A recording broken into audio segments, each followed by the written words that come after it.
Exceptions इन electronic configuration.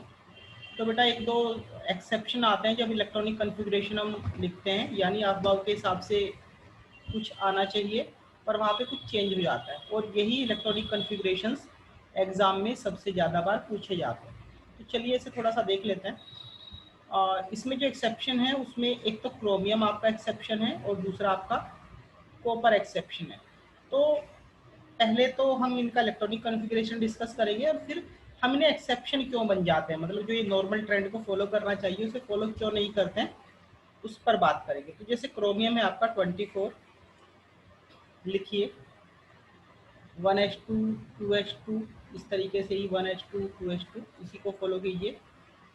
2s2 2p6, 3s2 3p6 है ना, और 3p के बाद क्या आया 4s आया, तो 4s2, और उसके बाद क्या आया बेटा 3d,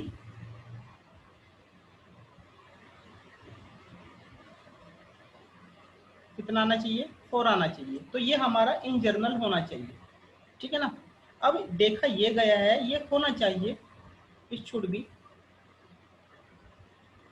पर देखा ये गया है कि एक्चुअल में जो क्रोमियम का इलेक्ट्रॉनिक कॉन्फ़िगरेशन होता है वो कुछ इस तरीके से मिलता है 1s2 2s2 2p6 3s2 3p6 4s1 और 3d5, ये मिलता है, यानी ये सही है।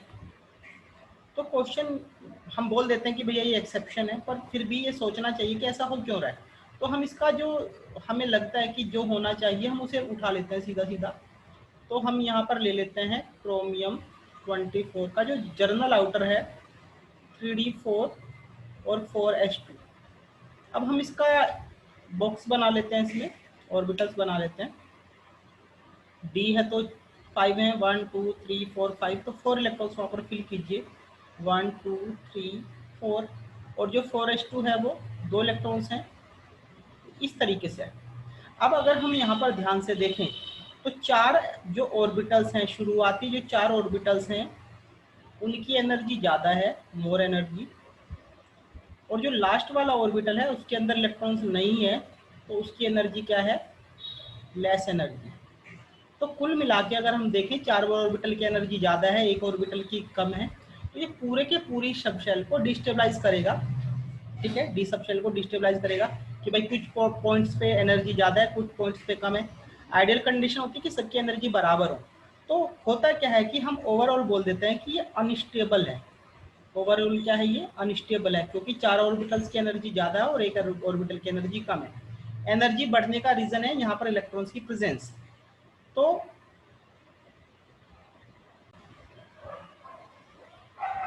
अब होगा क्या, ये अनस्टेबल पैटर्न स्टेबल होना चाहेगा। तो इस सीक्वेंस में देखा यह गया कि एक इलेक्ट्रॉन यहाँ से निकल के यहाँ पर एंट्री कर जाएगा, इस तरीके से यहाँ से निकला और यहाँ पे एंट्री कर गया। तो ये कुछ इस तरीके का पैटर्न आपका बन जाता है। 4 इलेक्ट्रॉन पहले से ही हैं 1 2 3 4। अब एक इलेक्ट्रॉन यहाँ से यानी 4s2 से एक इलेक्ट्रॉन निकल के इधर आया, ये इस तरीके से, और यहाँ से एक इलेक्ट्रॉन चला गया तो यहाँ पर बचा केवल एक इलेक्ट्रॉन। तो अब जो ये हमारा बचा इसे हम बोल सकते हैं 5 इलेक्ट्रॉन आ गए तो 3d5, और ये एक इलेक्ट्रॉन यहाँ पर बचा 4s1। इसका फायदा ये हुआ कि पांचों के पांचों ऑर्बिटल्स के अंदर एक एक इलेक्ट्रॉन है, तो इससे all orbitals have same energy, तो इस वजह से ये क्या है आपका स्टेबल हो जाता है। क्या हो जाता है, स्टेबल हो जाता है, स्टेबिलिटी आ जाती है।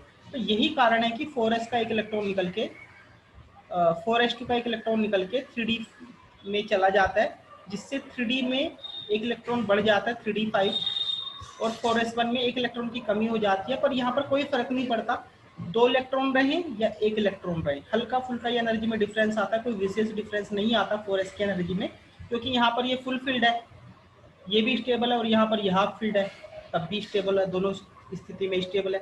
पर यहाँ पर क्या है, ये लेस देन हाफ फील्ड है, अनस्टेबल। पर यहाँ पर ये क्या हो गया बेटा, ये जो 3d5 बना ये है हाफ फील्ड, आधा भर गया पूरा सारे ऑर्बिटल आधे आधे भरे हुए, सबकी एनर्जी बराबर है, तो ये हो जाता है हाफ फील्ड स्टेबल। तो जो हमारा ये जो इलेक्ट्रॉनिक कॉन्फ़िगरेशन है 3d5 4s1 ये स्टेबलाइज हो जाता है। तो इसीलिए हम जब भी इलेक्ट्रॉनिक कॉन्फ़िगरेशन लिखने की बात आती है ये वाला यहाँ पर लिखते हैं और इसे हम लिखने से बचते हैं, और हम इसे ही बोल देते हैं एक्सेप्शन। ये एक्सेप्शन नहीं है, कुछ एनर्जी की वजह से स्टेबलाइज करने के लिए ऑर्बिटल्स को इलेक्ट्रॉन शिफ्ट कर जाते हैं 4s2 से 3d4 के अंदर। इसके बाद इसका हम दूसरा एग्जाम्पल लेते हैं जिसे हम जर्नली एक्सेप्शन बोल देते हैं। कॉपर है 29, तो इसका इलेक्ट्रॉनिक कॉन्फ़िगरेशन आप बाउ के हिसाब से लिखिए 1s2 2s2 2p6 3h2 3p6 4h2 में आएगा, है ना, ये 4h2 है हमारा 4h2, और 4h2 के बाद ये जाएगा 3d में 4h2 3d9। अब ये होना चाहिए, हमें ऐसा लगता है कि ये होना चाहिए, है ना, पर एक्चुअल क्या है, ये फिर बता रहा हूँ, ये गलत है इस तरीके से लिखना। पर एक्चुअल में क्या है बेटा, ये देखा गया कि 4s2 से एक इलेक्ट्रॉन निकल के यहाँ पर 3d के अंदर चला आता है और ये बन जाता है 1s2 2s2 2p6 3h2 3p6 और ये बच जाएगा 4s1 और ये हो जाएगा 3d10। लॉजिक को समझने के लिए बिल्कुल वापस उसी तरीके से इस वाले पोर्शन को लिखिए, 3d9 वाले को 5 ऑर्बिटल्स होते हैं 1 2 3 4 5 6 7 8 9। हुंड रूल को फॉलो करें जब फिलिंग करें, उसके बाद 4s2 ये बना दिया भाई ऐसे। अब यहाँ पर क्या है कि अगर हम शुरू के 4 ऑर्बिटल्स को देखें तो उनमें 2-2 इलेक्ट्रॉन्स हैं, तो उनकी एनर्जी अलग है, और बाद वाला जो ऑर्बिटल है उसमें एक ही इलेक्ट्रॉन है तो उसकी एनर्जी अलग है, यानी 4 ऑर्बिटल्स की एनर्जी अलग है और जो 5वां ऑर्बिटल है उसकी एनर्जी अलग है। तो यहाँ पर भी एनर्जी को लेके एक डिसबैलेंस है, ठीक है, क्योंकि 2-2 इलेक्ट्रॉन है तो डेफिनेट सी बात है वहाँ पर ज़्यादा एनर्जी होगी, यहाँ पर एक इलेक्ट्रॉन है तो एनर्जी कम होगी, वो बात अलग। हाँ, एक और फैक्टर है यहाँ पर क्या है कि जो शुरुआती 4 ऑर्बिटल्स हैं उनमें स्पिन 0 है और लास्ट वाले में स्पिन क्या है +½ तो उसका भी फर्क है। तो कुल मिला के स्पिन के हिसाब से और एनर्जी के हिसाब से दोनों तरीके से यहाँ पर डिसबैलेंसिंग है। तो डिसबैलेंसिंग है तो इसे बोल दिया हमने कि भाई ये क्या है, अनस्टेबल। तो फिर हम करेंगे क्या, जो पुराना तरीका हमने किया था 4s2 में 2 इलेक्ट्रॉन है वो एक यहाँ पर जंप कर जाएगा और यहाँ पर जैसे ही जंप करेगा ये कुछ इस तरीके का आपका बन जाएगा 1 2 3 4 5 6 7 8 9 और एक उधर से जंप करके आया बच्चों तो ये हो गया 10। तो ये हो जाता है 3d10 और यहाँ से एक इलेक्ट्रॉन चला गया तो ये अकेला बचा, यहाँ बचेगा 4s1। आप सोच रहे होंगे जी इधर तो ऊपर था इधर से नीचे, ऐसा कुछ नहीं है। आप किसी भी ऑर्बिटल में इलेक्ट्रॉन भरिए, 2 इलेक्ट्रॉन भरिए, दोनों को अपोजिट साइन के साथ भरिए पाउली रूल के हिसाब से। अब देखो ये सारे के सारों की एनर्जी बराबर है, all d orbitals have same energy. तो सभी d ऑर्बिटल की सेम एनर्जी है तो हम इन्हें बोल देंगे कि ये क्या है, स्टेबल। और क्योंकि सारा भरा हुआ है तो इसे बोलते हैं stable fully filled electronic configuration. तो इसे हो जाता है 3d10 और ये हो जाता है 4s1। तो इस तरीके से कॉपर अपने आप को रीअरेंज कर लेता है और stable outer electronic configuration 3d10 4s1 हमें देता है। आई होप ये बात भी आपको क्लियर हुई होगी।